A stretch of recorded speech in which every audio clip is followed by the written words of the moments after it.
I guess it would be hard to find a greater contrast than that of the way Native Americans viewed the land and the environment and the way that Europeans viewed it. Most Europeans came here either because they were unable to own property or land in the old country or because they were in danger of losing property that they already had. But the Native Americans had a much different view, which was that the land and the waterways and all of the resources of nature, the animals that ran on it and the fish in it and so forth, were common property, and that the idea that somebody could actually own that and restrict other people's access to it or use of it and so on was a concept that they really didn't have. In the thickly forested landscape of pre-industrial Wisconsin, transportation was one essential use of lakes and streams. These waters were highways indeed, and they were used by fur traders and merchants, American Indians, and European settlers. But beginning in the 1840s and extending into the first years of the 20th century, the logging industry dominated waterways. Water carried mountains of logs to mills and markets. Log jams backed up for miles and once released battered everything in their path. A stillness echoed in the wake of the logging decades. But the moonscape that the loggers left behind eased the chore of building roads and laying track. Settlements grew and factories processed the state's abundant resources. Mills, factories, and canneries prospered during the first decades of the century. Many used water in their manufacturing process.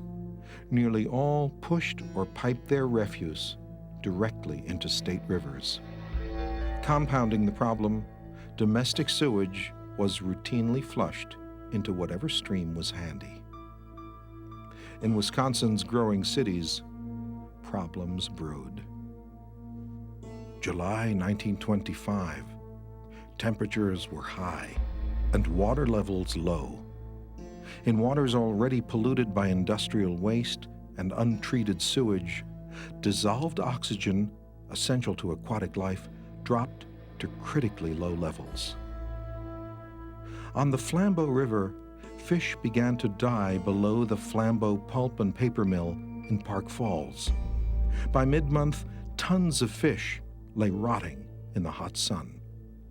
A state report estimated that between 25 and 30 tons of fish died in a 6-mile stretch of the Flambeau. Fred Looning, an editorial writer for the Milwaukee Journal, noted that it took 10 men 10 days to gather and bury them. Looning addressed issues of water pollution as both a journalist and as a member of a new conservation organization, the Isaac Walton League. 3 months after the fish kill at Park Falls, Fred Looning addressed the League's annual meeting. In the state of Wisconsin, we tell a man we will arrest him for taking a single fish out of season. That is quite right. But imagine the feelings of a man arrested and fined for taking a fish out of the Flambeau, who stood on the banks of that river recently and saw a deluge of pollution that killed tons of muskie, bass, and other game fish. We can make all the laws we wish on fishing and hunting, but until we make laws to protect the forest and the waters upon which fishing and hunting depend, our laws are not worth the paper they are written on. Fish were dying in other parts of the state as well.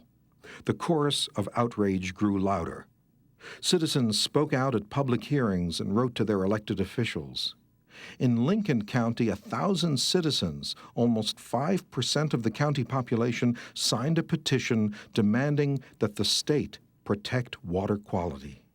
Well, the early 20th century is the period in which we're seeing the rise of the first conservation movement in the United States.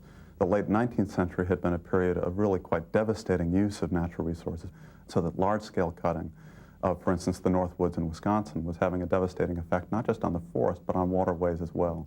The large-scale damming of rivers to aid in the lumbering process was a real problem for that resource.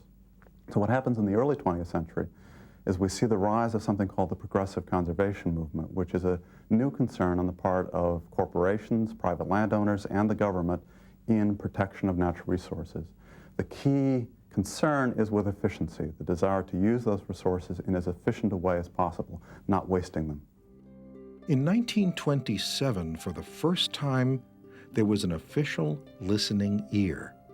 The legislature established a permanent state committee on water pollution. The Conservation Act of the same year expanded the size and authority of the Conservation Commission.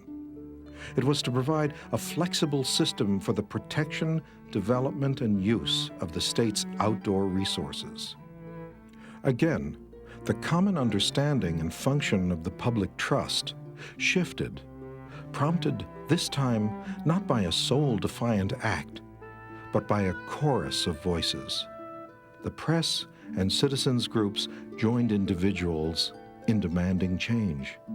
Instead of the state Supreme Court, it was the state legislature that took action to protect our common resource.